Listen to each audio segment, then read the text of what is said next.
Well, hello. Today I want to talk about something that's really, really important.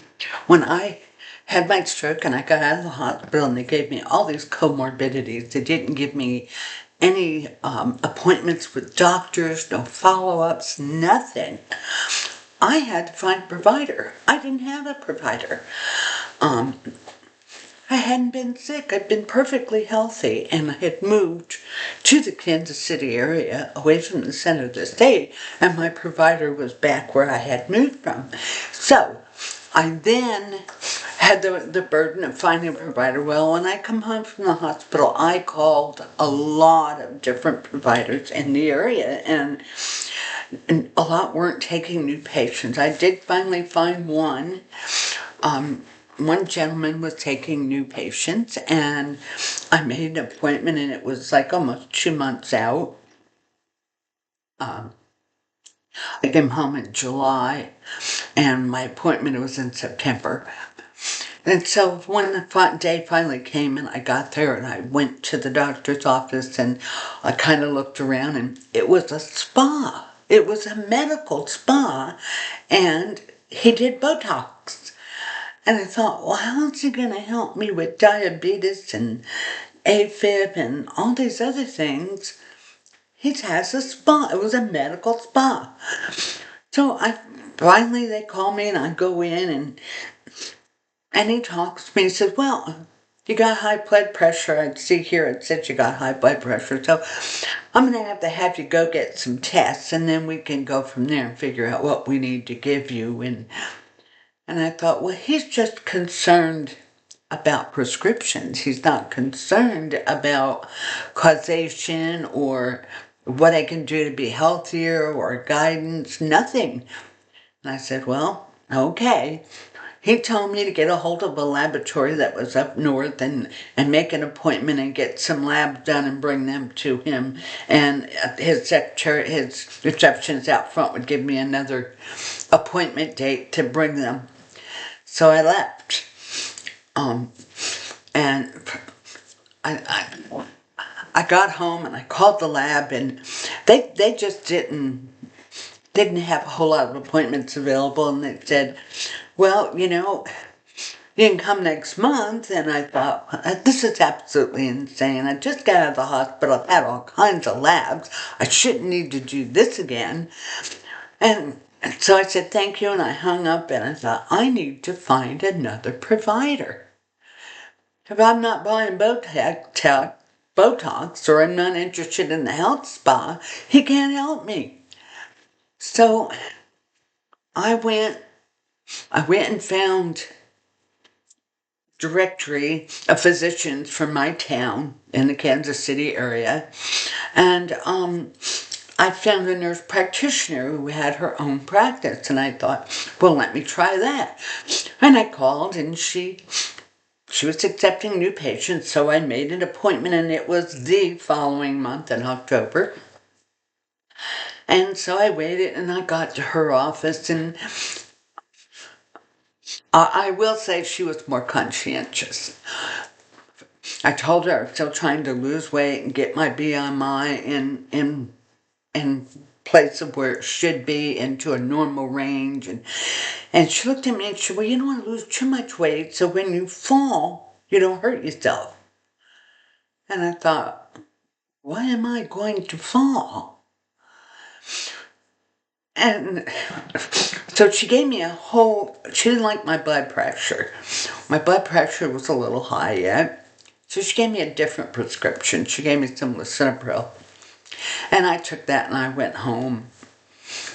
And she gave me a higher dose. She didn't give me the lowest dose. She gave me a higher dose. I started taking that, and the next morning I took that, and about 40 minutes after I took it, I was dizzy. I couldn't walk. I got dizzy when I stood up. I had to hang onto the wall to walk. And I thought, this is not working. And So I tried it for a few days and it was just not, well, I mean, I couldn't walk. I was getting dizzy, and going up and down stairs was just about impossible. So I called her office and I told them, and they said, well, you need to come in next week or in a few days, whatever they could get open for me. And I come in and she changed it to losartan. And she said, well, this is an ARB. This will help. This will be better. And again, she gave me a higher dose. I went home. I took this new prescription. Same thing. I was dizzy as can be, but now I had fog in my head as well. Now I'm foggy headed and I'm dizzy and I'm not sure what I'm doing. This thing really, the losartan really just messed with me. I tried it I thought, well, maybe I'm not giving it enough time. I tried it for a week and I just had all I could do to just grab the counter and move around the kitchen. And I called her office back and I said, this is terrible. I can't go up and down stairs. I'm falling off of them. And she said, well, come in Friday. And I went in and she said, look, you're not going to do what I tell you to do. If you're not going to take the prescriptions that I tell you to take, I'm just going to have to refer you to a specialist. And I thought, well, is that a threat? And I said, well, if you don't feel like you're efficient enough to treat a patient, you're probably better off referring them to a specialist. And I left her office. But every time I went in, she took an A1C, she took blood work, she did a urinary test, checked my blood pressure. I mean, every month that I went to her, she took tests. So that wasn't working.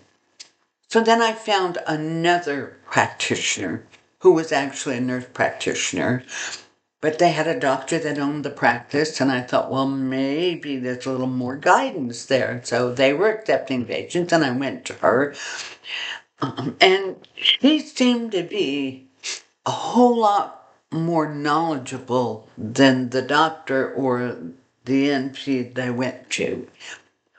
And she did an A1C and saw that it was down and said, you really need to get off these meds. You don't need them. And so we got rid of the meds. And she said, we need to find something for that blood pressure that you're going to tolerate. And I said, can we start with Almsartan? It has the least side effects than these other ones. And I said, it doesn't seem to have the dizziness or the lightheadedness or the heavy fog. So she said, well, you want to try it? Let's try it. So she gave me a half dose. I have to give her credit. She started me at a lower dose. I seemed to be tolerating it pretty well. I wasn't dizzy anymore. I wasn't lightheaded. I wasn't walking off the staircase. I could think. And so I was tolerating it. And when I went back to her the next month, she said, your blood pressure's still up, but you're tolerating the medication, so I'll increase the medication now because you are tolerating it. And she did. And now I'm at 40 milligrams. But it's not bringing my blood pressure down. And I'm doing everything I can. No salt, I'm doing everything. I'm doing a little exercising. I'm doing some chair yoga and, just everything I can think of. And it's not coming down. Well, now we're in December and she says, our practice is going to be accepting your insurance company for next year. You might have to find another practitioner or another provider. And I said, well, okay, I guess I do. And so I talked to the person that helped us get our insurance, and because my husband was a veteran, of course, we were on the Eagle plan, and it just doesn't cover anything. It was United Healthcare, and they didn't cover anything at all. I mean, that was it. So, about this time, the senior center that was supposed to be dedicated was recruiting patients. And they give me a call, well, why don't you come in for a tour? So I went in for a tour. My husband went, and we were given the tour, we were given the sweet treatment, I gotta tell you. While we were there, they had a gal who did insurance. And actually, that was a blessing because she found us an insurance company that had a good plan that could provide the things we need. We got on Medicare Advantage, and it was a much better plan than what we'd had. And I wasn't having to pay for my diabetic supplies or my prescriptions or anything with this plan. And so we started going to them. And they set us up with an appointment right away for our first appointment, of course. You know how that is. When you go to a new provider, they get to do all these tests over again. And so we went, and we're sitting in the waiting area, and I look over, and they've got, it kind of looks like a counter or something. And they've got a coffee machine, and they've got a refrigerator under it with all kinds of soda pop, all kinds of flavors of soda. And up above, they've got racks, and they've got potato chips and cookies and candy and just all kinds of sweet and salty goodies. And the receptionist at the desk says, oh, you see our refreshment bar. Just help yourself to anything you want. It's all free. And I looked at my husband, and so immediately, of course, he got up and went and got him some soda and some potato chips, and I'm looking, and I'm like, I can't have salt, and I can't have sugar either, and I can't touch any of this stuff. So I didn't. I got a bottle of water. So I go in to see the doctor, and they let me sit in a chair. I have support from my back, but they hold my arm up and take my blood pressure, and of course it's higher. And she said, I think you need a different meter. And they turned in a prescription for a different meter, and they did some tests. And she said, call us if you need anything. So I left. On the way out, I look at this big poster on the wall. And it says, do you feel like you don't feel well? Do you feel like you're having a stroke? Do you feel kind of nauseous? Do you feel kind of dizzy? Don't call an ambulance. Call us first. And I thought, well, that's nice. They want to be there for you. Well, it turns out they don't. They just want to get the credit for sending you to the hospital. Okay? They tell you to call an ambulance, or they'll call you an ambulance when you call. So I go pick up this meter, and I bring it home, and I check it, and it's just way off. So I thought, well, let me check my blood the same sitting 2 or 3 different times. So I do. I had different readings. I get readings 20, 30 milliliters apart. I thought, well, there's nothing about this is right. So I call her and I tell her, and the nurse says, you don't know how to use the meter. And I said, well, not for nothing, but I was a nurse for a long time, and I do know how to use a meter. And we're not knowing how to use this meter, because if you did, you wouldn't have a problem. So I called the manager and I said, we got a little problem with this nurse. I let her know this meter wasn't accurate. And she said, I'm having problems with the meter. I don't know what I'm doing. And I'm beginning to think maybe this is not such a good deal here. Because it's the middle of winter. You don't have to drive. They'll send an Uber to get you and bring you to the clinic, and they'll get an Uber to take you back, and Medicare will pay for all of it. Don't worry about a thing. And they'll give every month. You got an appointment every single month. If it wasn't for a prescription, it was for a test. They found a way to make money off of you every single month. And then they had the goodie bar, the refreshment bar. And I looked at that, and all I could think of was, this is job security. You got a bunch of hypertensive diabetic patients sitting in the waiting room, and they're all snacking on potato chips and candy bars and cookies and soda. Boy, talk about job security. So I thought, these people aren't interested in you getting better or you improving. They want you to stay sick. So I called my old provider and I said, can you recommend somebody who does accept my new insurance? I no longer have United Healthcare. I have Aetna. And they said, oh, well, we accept Aetna. I said, you're kidding. She said, no. And I said, wonderful. The only reason I left was because you didn't accept United Healthcare anymore. And so she said, oh, no, would you like an appointment? So I got an appointment. I got back into my old provider. I was thrilled to get back with her. But she kind of, got me some tests, thyroid tests, and things that I obviously didn't need, but she wanted to make sure I didn't have these problems. She even sent me to a hospital because she thought I had a drooping mouth and I might be having a stroke, and I don't. I'm from New York. That's normal. And so I had her until I left. I left in 25, so I had her for another 2 years. And she was I have to say, she was fairly good. She tried. She really tried. And it was hard, I know.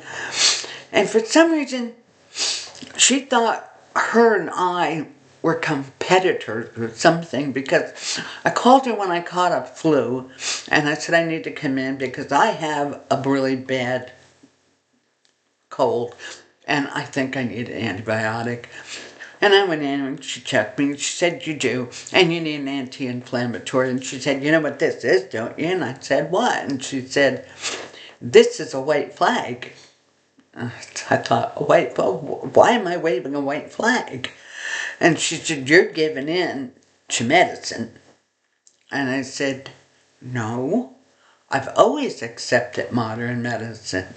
And I know that it has its necessities. I know that you need it for certain things. I'm not stupid. I accept a lot of medicines because I know that we need them all in combination to be healthy. And she says, well, this is a white flag, regardless. So 4 months after that, we finally sold our house and moved back to the middle of the state where my husband could get treated for his cancer and we could get the care that he needed and not have to worry about it. But my experience with all these providers was everybody has their own little niche and everybody does their own little thing, and nobody's monitoring this. For God's sake, people over 65 are cash cows, to all of them, to every one of them. We're just cash cows. We're a way to make money. And that's not what this should be about. Someone has to tell people how to stand up for themselves. Self-preservation is so important. You have to be your own advocate. You have to say what you will or won't do. You have to question the drugs they give you. You have to question the treatments they give you. You have to question whatever test they want to have. Somebody has to use some common sense. And for God's sakes, research. Go home, look it up online. What is this test for? What does it do? What will it prove? What would be the symptoms if I had this condition? Learn these things, because they're just coming up with tests to make money. They're not things you need. So I really feel like everyone needs to learn self-advocacy and self-preservation. And I think you'll feel a lot better once you start saying, hey, I don't need 5 medications to lower my blood pressure. I don't need metformin for my diabetes. Let me try something else that's less dangerous. Let me try to control this with my diet and a simpler drug. And these are things you can do. You don't have to have all this harsh chemicals shoved at you, and then you have to take them. That's not the case at all. So stay with me, because my next journey is going to be the cataract journey. And I swear to God, this stuff really happened and you need to know about it. See you then.